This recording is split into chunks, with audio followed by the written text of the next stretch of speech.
Hello everybody, High Flyers Tag Team back here with another video again today. On today's video, I got tons of really cool Muto Prime information that I was not expecting to happen today. This is all coming to us thanks to Mario Smash 988 on Instagram. He got into contact with Drew, who I believe was one of the artists or writers for Godzilla Awakening. One or the other. I probably should have checked that, but he was able to ask him some questions. This is a tweet they put out earlier. Um, and he's finding out quite a bit of shit. I'm actually pretty surprised at the stuff that he found out. This gives Godzilla a new range of feats, too, by the way. And you know what? Let me just get on to it. So at some point, the video might cut because this situation, I finally decided to record it because this situation is updating as I'm talking about it, as crazy as that sounds. I might get more new information later on. But for now, let's go ahead and discuss it. So, first things first. Earlier, he asked... He asked Drew what the official height and weight of Muto Prime is, and Drew's response was that they never discussed the stats when designing Shin Mushi.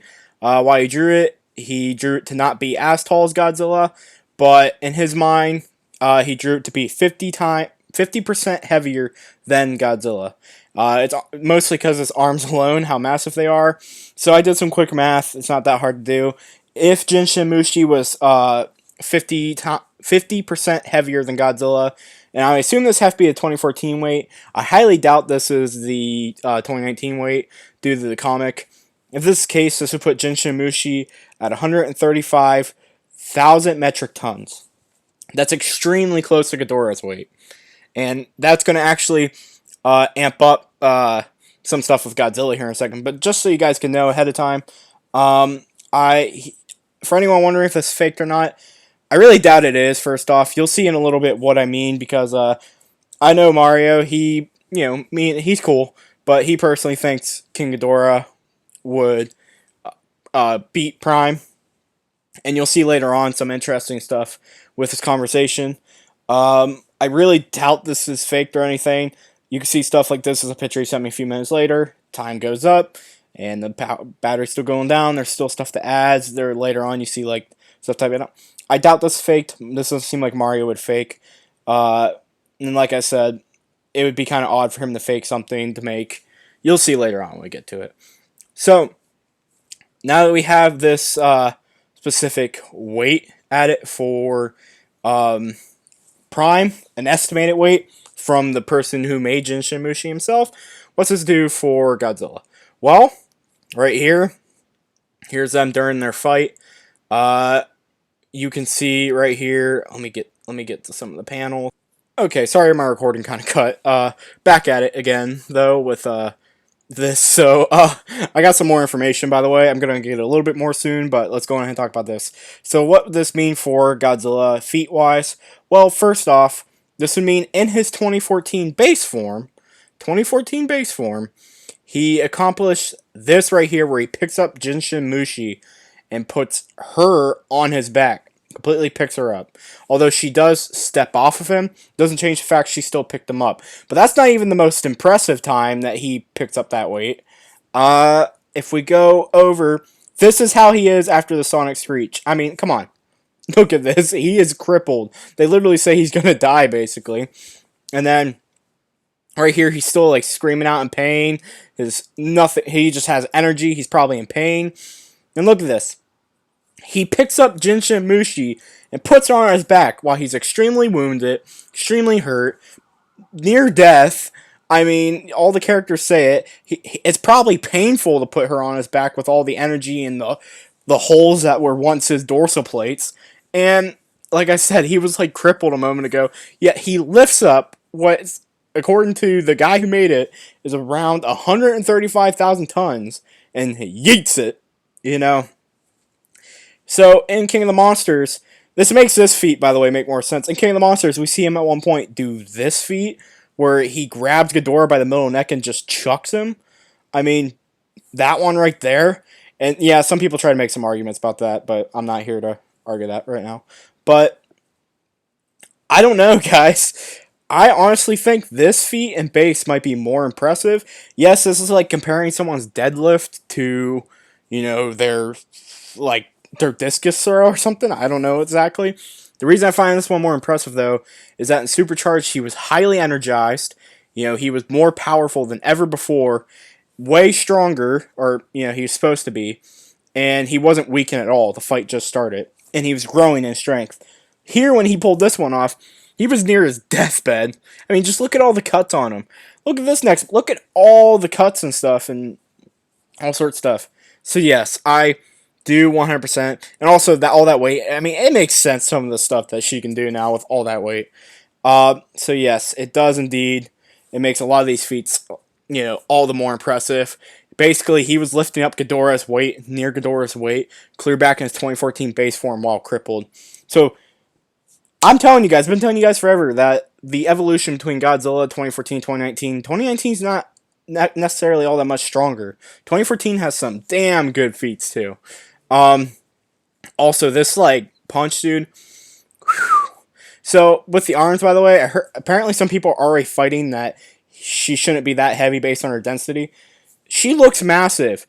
Yet, you look at Ghidorah right here. I mean, come on, y'all.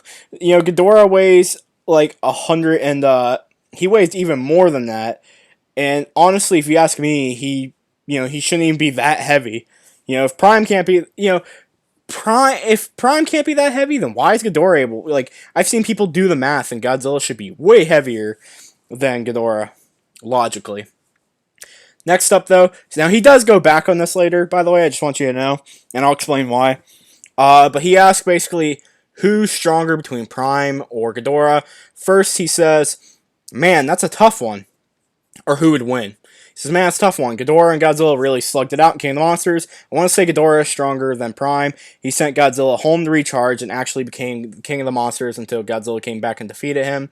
Prime damaged Godzilla pretty badly in Aftershock, never got as far as claiming Godzilla's throne. I want you guys to know, Ghidorah never sent Godzilla home to recharge. The Oxygen Destroyer did, so if anything, the humans did, which Mario does end up telling Drew that. Then in the next one, whenever, I believe the question is, let me double check real quick, is Prime stronger than Ghidorah? And he says Prime was, actually I think he asked what the strategy was. Yeah, he asked what Prime's strategy was. Was she much stronger than Godzilla, and was she stronger than Ghidorah? Prime was always really only concerned with consuming Godzilla's energies, and Aftershock we saw that had killed one of Godzilla's ancestors and laid its eggs in his body. It had resurfaced again to do the same to the modern-day Godzilla. Ghidorah couldn't kill Godzilla, so logically Prime is stronger. The difference is, Prime didn't want power over other monsters, it just wanted to lay its eggs and go back to sleep. Then he asked if, he asked more questions, you guys can read them yourself. And he says, yeah, I guess I've got to change my answer. Due to Prime having defeated a previous Godzilla and the fact that it wasn't Ghidorah that sent Godzilla home to recharge, I do think Prime could take Ghidorah. Sonic attack is crazy powerful. It's better armored than Ghidorah, and it's Siphon, which I believe is the things that come out of his mouth to lay the eggs. It would siphon. I'm so retarded. Oh my god. It would siphon off Ghidorah's energy. Do you think if Prime could beat a Godzilla, that it could best Ghidorah, who couldn't beat modern-day Godzilla? So, that's when he says. He says, these are just my theories, by the way. Legendary's mythology team could give you more definitive answers, and true author. And then Mario asks the last questions, which I believe Mario might have, or MJ, he might have sent me the answers. Let me check real quick. Alright, everybody, we've arrived with the last bit of information. I don't know, this one a little bit threw me off, I'm not going to lie, but he said, they'd be the ones answering your question. Okay, we don't even need to read that. He says his answers are unofficial, by the way, it's just his personal theories. Again, he is one of the makers of Muto Prime, and a lot of this he had in mind when working on it. Personally, I think Prime would win against Ghidorah. I don't think Prime was holding back against Godzilla. She was building up her energies throughout Aftershock, consuming energy around the world. She hadn't finished, though. I think the intense energy of Godzilla's power blast at the end of the Aftershock... my bad, shattered her armor, and, well, he stepped on her head.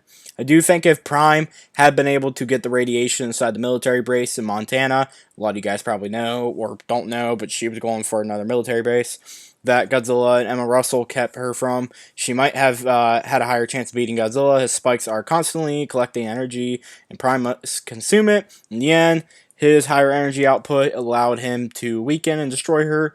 As you know, the nuclear pulse, that was a pretty insane output. I mean, it's what, nuclear pulse in this universe is insane. But that's pretty much how I interpret the story. Like I said, though, the mythology team is the ones that you get your definitive answer from, blah, blah, blah. So, yeah. So, there you go, guys. We have all of our answers and stuff.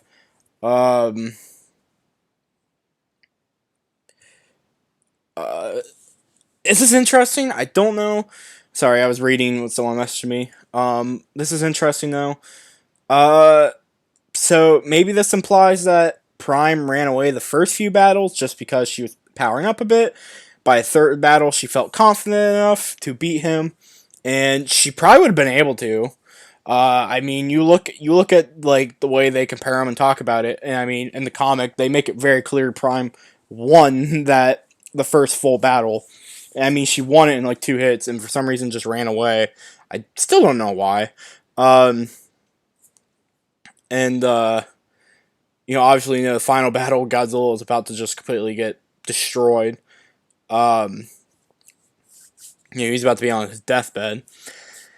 Okay, but nonetheless, this is all interesting news. So now that we kind of have all this information and stuff, what can we gather?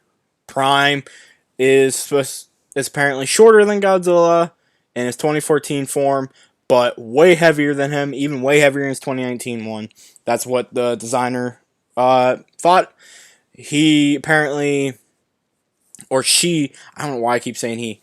She apparently, though, was strong enough by the end of the comic to easily probably defeat Godzilla.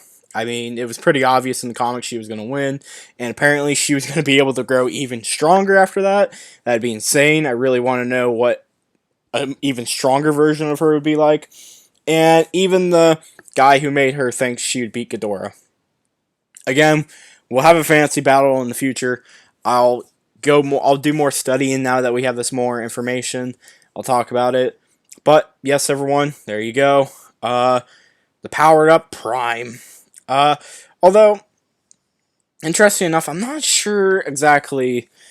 We don't know her power and base yet either, so I don't know. I don't even know if the power up one could be considered base. Like, does she keep the energy after she powers up? Some Titans and stuff. Some fictional characters, they like Goku. He absorbs energy and stuff and grows stronger, and he keeps the strength. So is this one of those cases where her powering up becomes her new base? This is all interesting nonetheless. I hope you guys enjoyed though. As always, please share, subscribe. Hope you have a good night. And as always, peace out and bye-bye.